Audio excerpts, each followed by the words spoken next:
Yes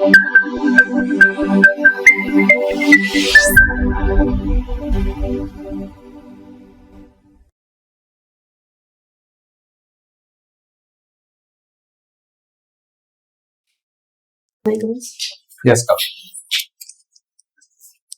बैठ। Thank you sir. आप अपना ब्रीफ इंट्रोडक्शन दे। सर मैंने अपनी 10th और 12th उदयपुर के राजस्थान महिला विद्यालय से कंप्लीट की। उसके बाद सर मैंने मैकेनिकल इंजीनियरिंग में college of technology and engineering Udaipur से अपनी बीई की है, जिसमें मेरे 7.19 सीजीपीए रहा। और उसके बाद मैंने प्राइवेट जॉब किया और वर्ष 2017 से मैं कमर्शियल टैक्स डिपार्टमेंट में एज ए जीसीक्यू काम करती हूँ। कॉमर्शियल टैक्स डिपार्टमेंट में आप काम कर रहे हैं वर्तमान में? जी सर। और आपकी है वो ग्रेजुएशन है वो 2008 में हो चुकी है, यानी कि एक लंबा टाइम 17 साल हो गए आपको जैसे अपना ग्रेजुएशन की हुई है। जी सर। और आप सर्विस भी कर रहे हैं, तो एडमिनिस्ट्रेशन में जाने की आपकी है वो सबसे बड़ा कारण है वो क्या है कि एडमिनिस्ट्रेटिव सर्विस है वो चूज इसलिए मैं प्रेफर कर रहा हूँ। सर एडमिनिस्ट्रेटिव सर्विस एक ऐसा फील्ड है जिसमें हमको मल्टी डायमेंशनल काम करने का मौका और सीधा जो रूट लेवल है उससे उसके लिए काम करने का और सरकारी योजनाओं का फायदा उन तक पहुंचाने का मौका मिलता है। तो सर ये मुझे सबसे अट्रैक्टिव लगता है जो एक प्रशासनिक सेवा में है। आप महिला हैं जी और विमेन एम्पावरमेंट के लिए है और राजस्थान में है वो काफी स्कीम्स है वो चला रही है। जी सर। फिर भी है वो महिला एम्पावरमेंट है वो कंपैरेटिवली है वो राजस्थान में है वो कम देखा गया है। क्या कारण मानते हैं आप इसका? जी सर, ऐसा है, लेकिन इसमें ये भी है कि वर्तमान में सशक्तिकरण बढ़ भी रहा है सरकारी योजनाओं से। और सर इसमें कारण हम देखें तो सबसे पहला हमारे समाज में जो महिलाओं में जागरूकता की कमी है क्योंकि उनका शिक्षा का स्तर काफी कम है। और सेकंड है सर पितृसत्तात्मक मानसिकता भी है। और तीसरा सर उनकी सुरक्षा के मुद्दे को लेकर भी घर वाले जो है चिंतित रहते हैं। तो सर इसलिए उनके साथ ये समस्याएं हैं, तो सशक्तिकरण में कुछ प्रॉब्लम्स आ रही है।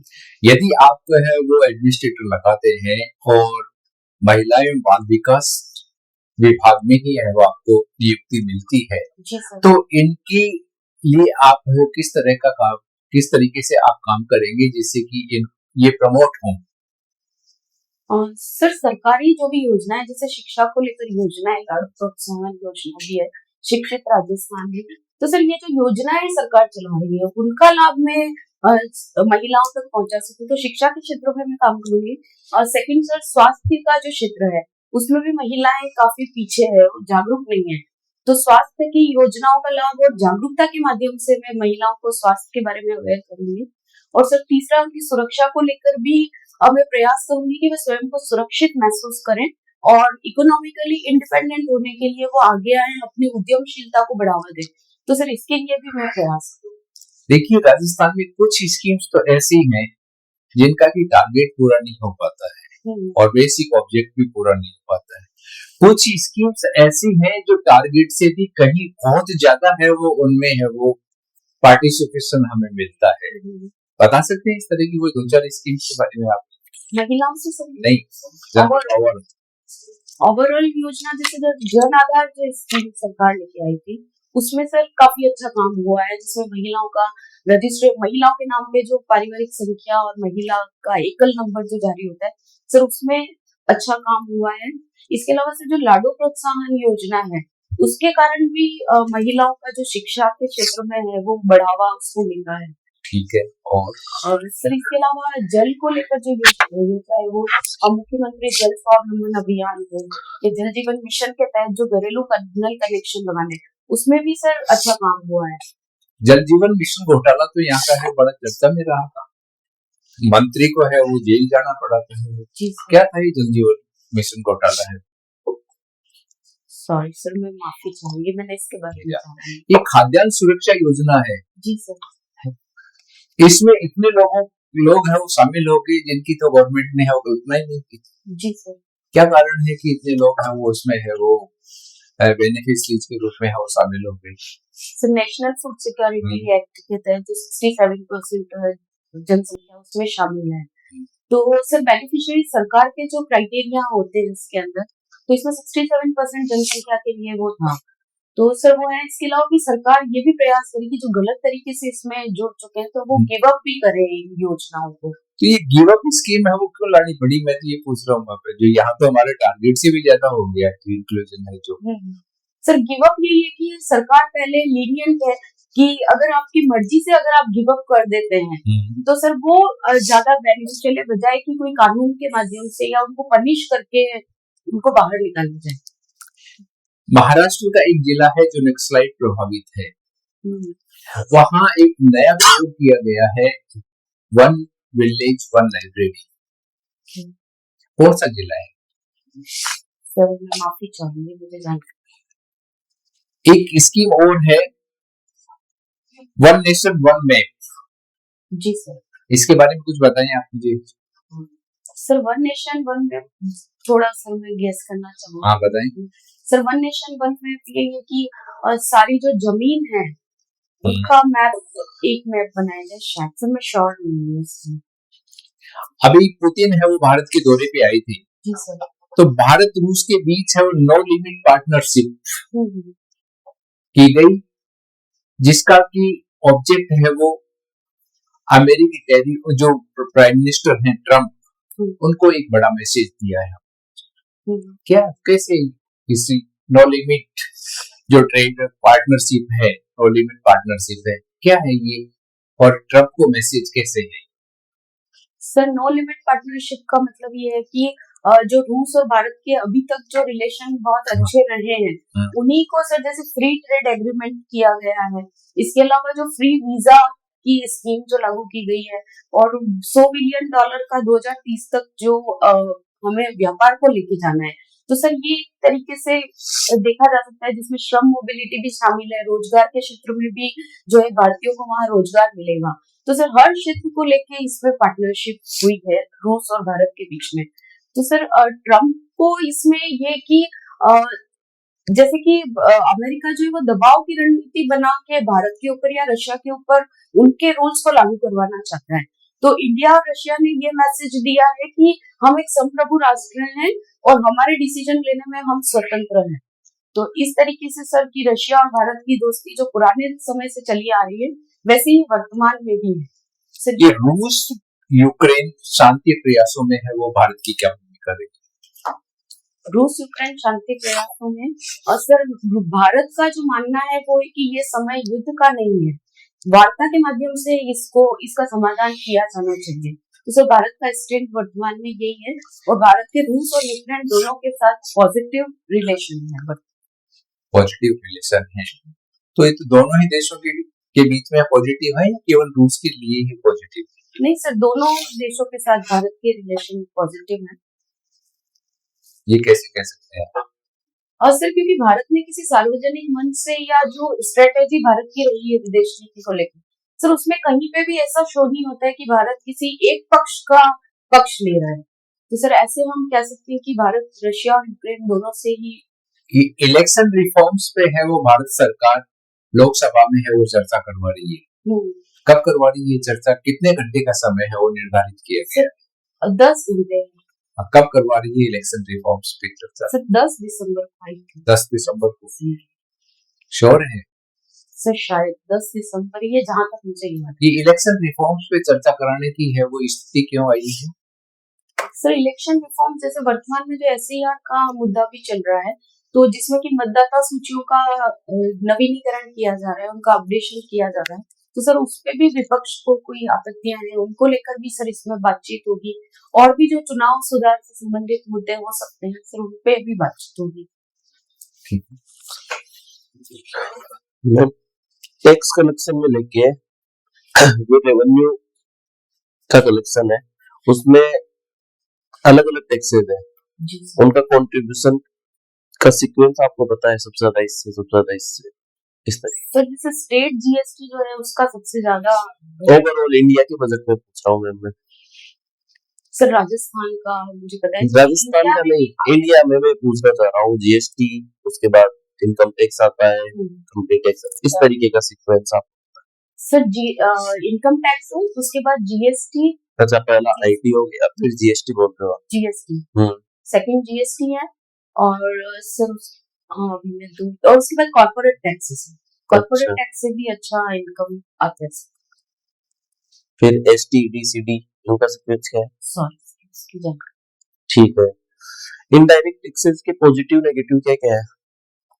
इनडायरेक्ट टैक्सेस में से जैसे जीएसटी जो सबसे बड़ा हाँ, जीएसटी का पॉजिटिव इम्पैक्ट, अब वैसे बोल रहा हूँ मैं, जीएसटी के लिए नहीं पूछ रहा आपसे। इनडायरेक्ट टैक्सेस जो है उनका प्लस इफेक्ट क्या होता है, नेगेटिव क्या होता इसमें जो इनडायरेक्ट टैक्सेस लगते हैं वो जो है सीधा जिस पे लगता है वो नहीं भरता है, दूसरा जो कलेक्ट करता है वो सरकार में रेवेन्यू को जमा कराता है। तो सर इसमें फ्रॉड होने की चांसेस इनडायरेक्ट टैक्स में थोड़े रहते हैं क्योंकि मीडिएटर की भूमिका है इसके अंदर। है? अच्छा, और सर पॉजिटिव में इनडायरेक्ट टैक्स का ये कि टैक्स कलेक्शन भी इंश्योर होता है और सर अभी मैं इसके बारे में नहीं सोच पा। और डायरेक्ट टैक्स के? सर डायरेक्ट टैक्स तो जिस डायरेक्ट टैक्स में जिस पे लगता है वो ही इस टैक्स को भरता है। तो सर डायरेक्ट टैक्स में मीडिएटर की भूमिका नहीं होने के कारण टैक्स जो भर रहा है उसकी कोई मिस्टेक है तो सीधा गवर्नमेंट ऑफिशियल्स उन पे एक्शन ले सकते हैं। तो सर टैक्स रेवेन्यू ज्यादा अच्छे से इंश्योर हो पाता है डायरेक्ट टैक्स में। आपने तो इनडायरेक्ट में भी यही बताया था। सर उसमें मीडिएटर रहता है, शिफ्टिंग ऑफ टैक्स हाँ शिफ्टिंग ऑफ टैक्स या incidence of tax. Sir incidence of tax तो जिस पे लग रहा है उसको इंसिडेंस ऑफ टैक्स कर रहे हैं वही भर रहा है और शिफ्टिंग ऑफ टैक्स का मतलब है कि जिसको भरना है मतलब जिस पे लग रहा है उसकी बजाय कोई और लेके उसको पे कर। मेजर डिफरेंस ऑफ इट नहीं। जी सर। आप एक लेमैन की तरह सोचते हैं, मैं एक गरीब आदमी हूँ, ठीक है, मेरे नजरिए से मेरे ऊपर क्या ज्यादा खतरनाक है, डायरेक्ट टैक्स या इनडायरेक्ट टैक्स? सर गरीब आदमी पे जो लिमिट सेट कर रखी है सरकार ने डायरेक्ट टैक्स की और इनडायरेक्ट टैक्स में भी सर रजिस्ट्रेशन का जो इनडायरेक्ट टैक्स तो आप लोग जो भी चीज खरीद रहे हैं उस पर इनडायरेक्ट टैक्स चुका ही रहे हैं ना आप।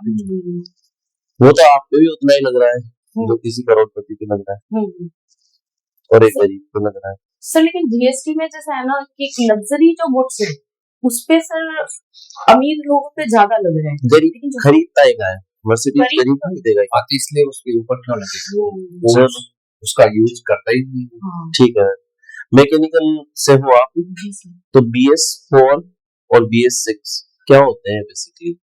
सर ये भारत स्टेज ने जो मानक निर्धारित किए गए हैं इंजन के लिए सर इसमें BS4 जो है वो पुराना सिस्टम है जिसके अंदर की ऐसे इंजन को रखा गया है जिनमें सल्फर की मात्रा ज्यादा निकलती थी जो पॉल्यूशन ज्यादा करती, और BS6 जो है उसमें सल्फर की मात्रा कम है और पॉल्यूशन कम होता है जिसके कारण की सरकार अभी सभी वाहनों में BS6 को लाने की तैयारी। यूरोपियन स्टैंडर्ड की इक्वल लेके आए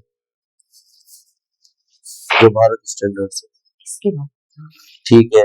ई व्हीकल पॉलिसी क्या है राजस्थान की व्हीकल पॉलिसी? सर ई व्हीकल्स को बढ़ावा देने के लिए इसमें प्रयास किए जा रहे हैं और ईवी में जो भी चार्जिंग स्टेशन हैं उनको भी सर सहूलियत दी जा रही है, चार्जिंग स्टेशन और चार्जिंग स्टेशन हो गया, और ईवी पे सर टैक्स भी कम करने की बात की गई है, बैटरीज को लेकर भी सरकार के प्रयास है कि ईवी पर राजस्थान गवर्नमेंट टैक्स कम कर सकती है क्या? राजस्थान गवर्नमेंट अपने लेवल पर व्हीकल पे सर व्हीकल पे तो जीएसटी लगेगा वो तो। चलो मैं एक काम करते हैं, मैं एक गाड़ी खरीदने जा रहा हूँ, कौन कौन से टैक्सेस लग रहे हैं? सर गाड़ी खरीदने जा रहे हैं तो जीएसटी लगेगा, ठीक है, उसके अलावा रोड टैक्स भी इसमें इंक्लूड।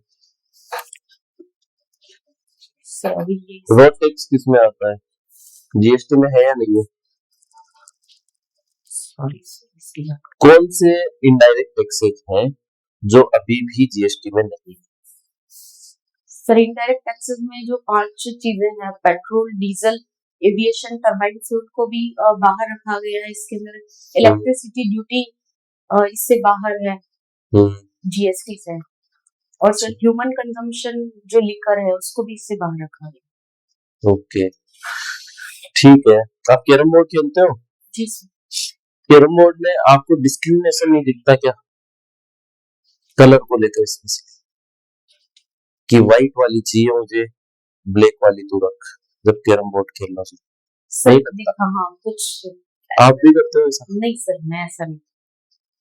नहीं। अच्छा, और दूसरी चीज ये है कि वुमेन एम्पावरमेंट भी है कैरम बोर्ड में, वो कहाँ है? सर रानी जो है कैरम बोर्ड में, हाँ, वो रखी हुई है, राजा नहीं रखा गया है। तो अच्छा। रानी को देख के लगता है कि वुमेन एम्पावरमेंट है। इको लगने के लिए आर्टिकल 14 के हिसाब से नहीं करना चाहिए क्या? एक राजा भी होना चाहिए carrom board. Sir carrom board में रानी को ही रखा गया है, मुझे लगता है रानी अकेले ही काफी है। अच्छा, इसको ओलंपिक में शामिल नहीं करना चाहिए क्या? कैरम हाँ, सर करना चाहिए, मुझे जैसे लगता क्या है। क्या लॉजिक है इसके पीछे, आप बताइए। सर लॉजिक मुझे ये लगता है कि कैरम बोर्ड जो है हम्म, वो मतलब अभी तो सर इसमें इतना अवेयरनेस या अवेयरनेस में बोल के ये बोल सकते हैं स्पॉन्सरशिप इतना नहीं। हम्म, तो सर लॉजिक तो मुझे ये लगता है कि एक तो ये है ना गेम है जो स्ट्रेटेजी का गेम है, इसमें अच्छा, हाई कंसंट्रेशन की जरूरत होती है हम्म, और इसमें जो एक खेल भावना भी होती है, टीम वर्क भी होता है। तो इन सबको देखते हुए मुझे लगता है कि इसको आगे बढ़ावा दिया जाना चाहिए। इंडिया में कौन से बड़े प्लेयर है? कैरम को लेकर हम्म, कैरम को लेकर सर अभी जो हुआ था 2025 में, उसमें रश्मि कुमारी और पुरुष वर्ग में जैसे मारिया इरोडियम जो थे वो सर बेस्ट प्लेयर्स हैं। अच्छा, आपने एक चीज कही थी सर से कि यूक्रेन और रसिया के साथ बैलेंस किया हुआ है और दोनों से पॉजिटिव हुआ है, जबकि जेलेंस्की ने तो ऐसा स्टेटमेंट दिया था कि भारत हेल्प कर रहा है रशिया की, फिर बैलेंस कहाँ रहे? सर अगर पॉजिटिव होता दोनों साइड से तो पॉजिटिव स्टेटमेंट देना चाहिए था इंडिया के लिए। सर जैसे अभी भी जैसे जब पुतिन की भारत यात्रा जो हुई थी उसमें सर ऐसा देखा गया है कि इस मुद्दे को लेके कोई चर्चा नहीं हुई है, रूस यूक्रेन युद्ध को लेकर।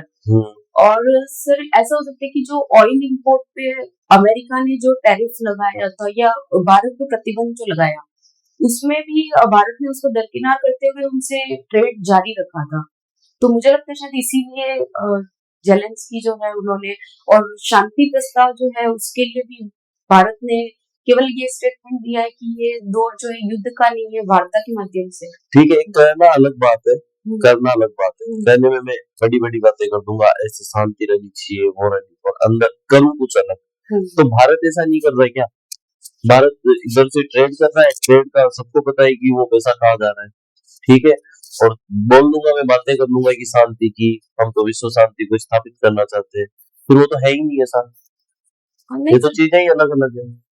सब भारत जो अपने राष्ट्रीय हितों को ज्यादा महत्व देता है और राष्ट्रीय हितों के अनुरूप ट्रेड, उसमें इकोनॉमी भी एक बड़ा फैक्टर है। तो सर उसको देखते हुए जो भारत है उसका ट्रेडिंग जारी है रशिया से भी, और ऑयल के लिए भी हम रशिया पे निर्भर, हालांकि भारत ने उसको कम भी किया था, ट्रेड को कम किया है, लेकिन सर राष्ट्रीय हितों को देखते हुए मुझे लगता है कि ये भारत इसलिए मतलब राष्ट्रीय हित में आप जनसंहार भी करवा सकते हो। नो सर, फिर नहीं हो रहा यूक्रेन में? सर वहां तो हो रहा है लेकिन भारत उसको सपोर्ट। अमेरिका अपने राष्ट्रीय हित के लिए, अगर चीन भारत पे हमला करता है और कुछ इस तरह की स्थिति होती है तो आप सपोर्ट कर दोगे कि हाँ वो तो ट्रेड कर रहे हैं, अपना नेशनल इंटरेस्ट है, क्या दिक्कत? नहीं सर, विदेश या नेपाल पे करता है, समझो एक छोटे से देश पे ज्यादा बढ़िया से समझ सकते हैं, चीन नेपाल पे कर देता है, भारत फिर भी बराबर ट्रेड कर रहा है, या अमेरिका भी बराबर ट्रेड कर रहा है चाइना से, फिर इसको कैसे देखो? अक्सर अगर आम नागरिकों की पे कोई ऐसा काम होता है तो सर वो तो गलत है, उसका तो भारत कभी सपोर्ट नहीं करता है। लेकिन सर इकोनॉमी जो है, वैसे सैंक्शंस लगाते हैं देश में कि अगर कोई इस तरीके से गलत तरीके से किसी अन्य देश के नागरिकों की हत्या की जा रही है तो विश्व के सभी देश मिलकर किसी वैश्विक मंच पे भी इस तरीके की बातचीत करते हैं कि उन पर सैंक्शंस लगाए जाए। तो सर ये तो गलती है कि जनसंहार किया जाए, लेकिन सर इकोनॉमी भी अपनी जगह है तो उसको लेके भी सर वो तो चल इकोनॉमी के थ्रू ट्रेड तो चलता है, अगर सैंक्शंस लगाए तो उसको कम किया। ठीक है मैम, आपने हायरार्की बताया पोस्ट की, bottom to top. Bottom to top, और सर सबसे नीचे एलडीसी होता है, कनिष्ठ सहायक, उनके ऊपर यूडीसी होते हैं, और उसके ऊपर हमारे यहाँ पे टीए होता है, टेक्निकल असिस्टेंट, उसके ऊपर स्टेट टैक्स ऑफिसर, फिर असिस्टेंट कमिश्नर, असिस्टेंट कमिश्नर के ऊपर होते हैं डिप्टी कमिश्नर, फिर ज्वाइंट कमिश्नर, और ज्वाइंट कमिश्नर के ऊपर स्पेशल कमिश्नर, एडिशनल कमिश्नर और कमिश्नर। अभी कौन है commissioner? Commissioner sir Ravi Singh Ravi Singh. Head office कहाँ आपका? जयपुर में। जयपुर में। अब डिपार्टमेंट की वेबसाइट बताएं। डिपार्टमेंट की वेबसाइट है rajtax.gov.in। ये पूरी स्टेट की एक ही रहती है? हाँ। या अलग? नहीं। अच्छा, आप ये बताएं कि आप एसडीएम हैं और आपके पास में ऐसी शिकायत आती है कि आपके हल्के के अंदर जो है कहीं ऐसे कर्मचारी है जिन्होंने दिव्यांग सर्टिफिकेट फर्जी बना लिया हो या कोई फर्जी डॉक्यूमेंट प्रस्तुत करके आए हो। वर्तमान में सरकार ने किया कितना है, तो वो आपकी चीज ध्यान में आती है तो आप क्या कार्रवाई करेंगे? और सर ऐसी मुझे जानकारी आती है कि दिव्यांग सर्टिफिकेट गलत बने हैं, तो सर सबसे पहले मैं ऐसे जो भी दिव्यांग लोग हैं उनका मेडिकल फिर से एक बार मेडिकल करवाएंगे और वास्तविकता में जिनको दिव्यांग है जो उनको तो योजनाओं का लाभ मिलता है, लेकिन जो नहीं है उनको सर उन योजनाओं का लाभ देना बंद करेंगे और उनसे अगर कार्यवाही की जा सकती तो वो भी सर में नहीं, क्या कैसे करेंगे आप? क्या क्या स्टेप?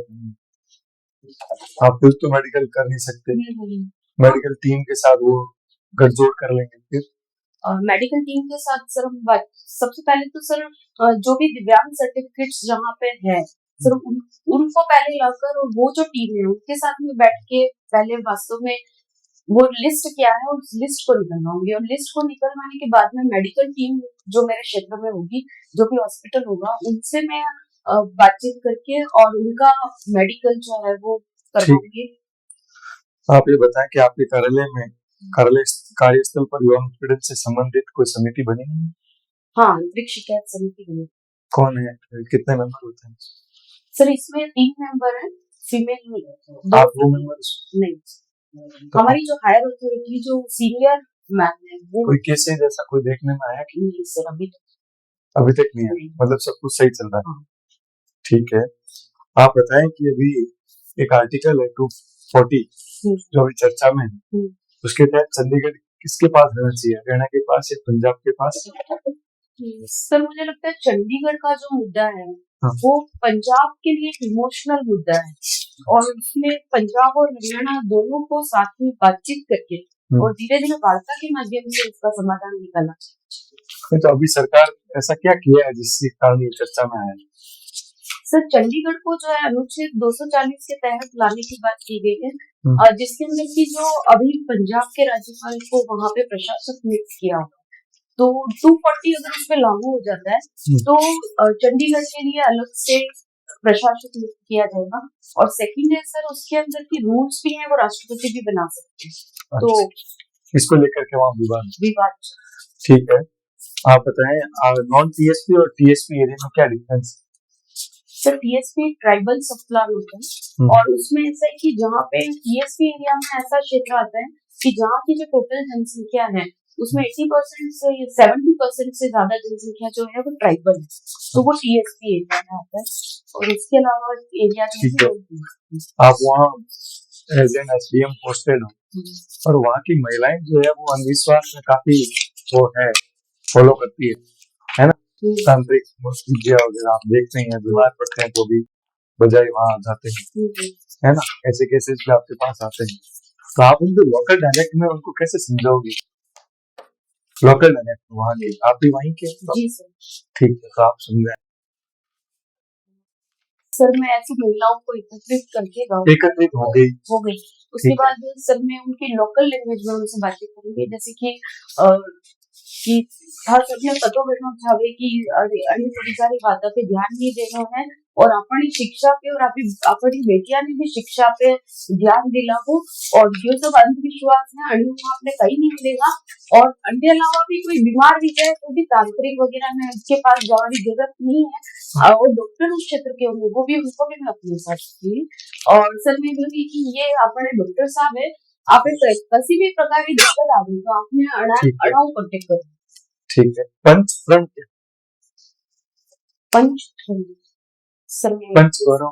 पंचगौरव सर ये फ्लैगशिप स्कीम है राजस्थान सरकार की और सर उसमें 5 चीजों पे आयोजना विभाग आपके जिले के सर मेरे जिले के जो सबसे पहले पर्यटन स्थल है तो फतेह सागर और पिछोला उसमें इंक्लूड है सर इसके अलावा जो खेल है, हाँ। तो खेल के अंदर हमारे उदयपुर में तैराकी को इसमें शामिल किया गया है, उपज में मक्का को शामिल किया गया है, और उत्पाद में मार्बल और ग्रेनाइट को शामिल किया हुआ है, और सर एक इसमें एक वन उत्पाद, हाँ, वन का है, तो सर उसमें महुआ को ऐड किया हुआ है।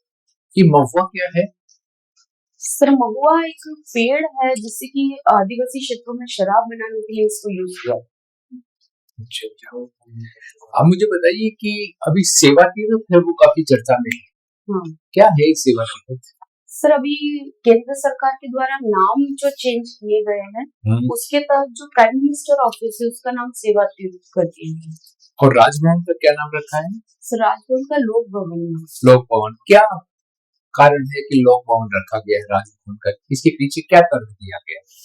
सर इसके पीछे कहा गया है कि ये सांस्कृतिक बदलाव है, और जो जब ब्रिटिश का शासन था भारत के ऊपर, तो वो औपनिवेशिक मानसिकता से ग्रसित ये नाम है, तो इसमें लोगों का भी माइंडसेट चेंज करने के लिए कि जो सरकार है वो लोगों की सेवा करने के लिए है, तो इसीलिए इस नाम को चेंज किया। राजस्थान में आज ही न्यूज है कि राजस्थान मृत शरीर सम्मान अधिनियम की है वो नियम लागू तो कर दिया गया था, इसके नियम नहीं बनाए थे, वो नियम बनाकर लागू कर दिए गए। बता सकते हैं कुछ नियम के बारे में? जी सर। सर इसमें सबसे पहला नियम ये बनाया गया है कि जो भी अगर विरोध प्रदर्शन कर रहा है उस मृत शरीर को लेकर, तो विरोध प्रदर्शन में तो 3 साल की सजा और जुर्माने का प्रावधान इसमें रखा गया है। इसके अलावा कोई अन्य व्यक्ति उस शव को लेकर प्रदर्शन कर रहा है तो उसके लिए भी सर इसमें सजा और जुर्माना दोनों का प्रावधान रखा गया है। इसके अलावा सर हॉस्पिटल अगर शव देने से मना करता है तो उस पर भी जुर्माने का प्रावधान या लाइसेंस कैंसिल का प्रावधान इसमें रखा गया है। और इसके अलावा सर अभी मैं यही रिकॉल कर सकता हूँ। ये हरी माऊ शक्ति का नाम सुना है आपने? सॉरी नहीं सुना। ऑपरेशन वज्र प्रहार क्या है ये? सर ऑपरेशन है वो किसके लिए चलाया जा रहा है? सर जयपुर में चलाया जा रहा है चेन स्नैचिंग की घटनाओं को लेकर चलाया। अच्छा, प्रवासी राजस्थान दिवस कब मनाया जा रहा है ये? सर 10 दिसंबर। 10 दिसंबर। क्या ऑब्जेक्ट है इसका? सर इसका ऑब्जेक्ट है कि जो राजस्थान के जो प्रवासी हैं उनको यहाँ की संस्कृति और यहाँ पे निवेश के लिए आकर्षित करने के लिए 10 दिसंबर को प्रवासी राजस्थानी दिवस राजस्थान सरकार मनाया। रेपो रेट किसे कहते हैं? सर रेपो रेट जो है वो जब आरबीआई बैंकों को अल्पकाल के लिए जिस दर पे लोन देता है उसको रेपो रेट कहा जाता है। अभी रिसेंटली है वो जो मॉनेटरी पॉलिसी की समस्या की गई है पिछले साल 1 साल में है जी सर, लगातार है वो रिवर्स रेपो रेट में है वो कमी की जा रही है जी। क्या कारण मानते हैं कि लगातार है वो रेपो रेट में है वो कमी की जा रही है? सर रेपो रेट कम करने के कोई ऑब्जेक्टिव्स होते हैं, जैसे कि रेपो रेट कम करने पे मार्केट में लिक्विडिटी बढ़ती है और जो है वो ईएमआई और ये दूसरे लोन सस्ते होते हैं, तो लिक्विडिटी जब मार्केट में बढ़ती है क्योंकि हमारी महंगाई दर है वो कंट्रोल में अभी, तो महंगाई दर कंट्रोल में है और जीडीपी ग्रोथ रेट भी हमारी 8.2% से आगे जाती है, तो जब लिक्विडिटी होती है तो निवेश भी बढ़ता है, रोजगार भी बढ़ते हैं, आम जनता खरीदारी करती है तो घरेलू मांग बढ़ती है, इससे इकोनॉमी को और बूस्ट मिलता है, तो इसीलिए सर ऐसा किया। रिवर्स यानी कि रेपो रेट हम लगातार कम करते जा रहे हैं और रुपीज की जो वैल्यू है वो भी है वो लगातार गिरती जा रही है, इसके पीछे क्या कारण मानते हैं? सर रुपीज की जो वैल्यू अभी 90.2 और अभी 89 के आसपास होगी है, तो सर इसका मेन रीजन जो है यूएस ट्रेडिंग जो होने वाली थी उसमें अभी डिले हुआ है, तो सर ये एक रीजन है इसलिए, और हमारा निर्यात भी घटा है, तो निर्यात घटने से भी जो रुपए की वैल्यू है डॉलर के मुकाबले वो सब कम हुई है। इसका इम्पैक्ट कोई इंपोर्ट और एक्सपोर्ट पे पड़ता है? जी सर। क्या इम्पैक्ट पड़ता है इसका? सर इंपोर्ट एक्सपोर्ट भी जब रुपए की वैल्यू कम होती है तो हमारे इंपोर्ट महंगे हो जाते हैं, तो इंपोर्ट महंगे हो जाते हैं तो फिर महंगाई दर बढ़ती है, और एक्सपोर्ट जो है वो सस्ते होते हैं तो निर्यातकों को इसमें लाभ होता है। ठीक है, आपका साक्षात्कार होंगे। Thank you sir.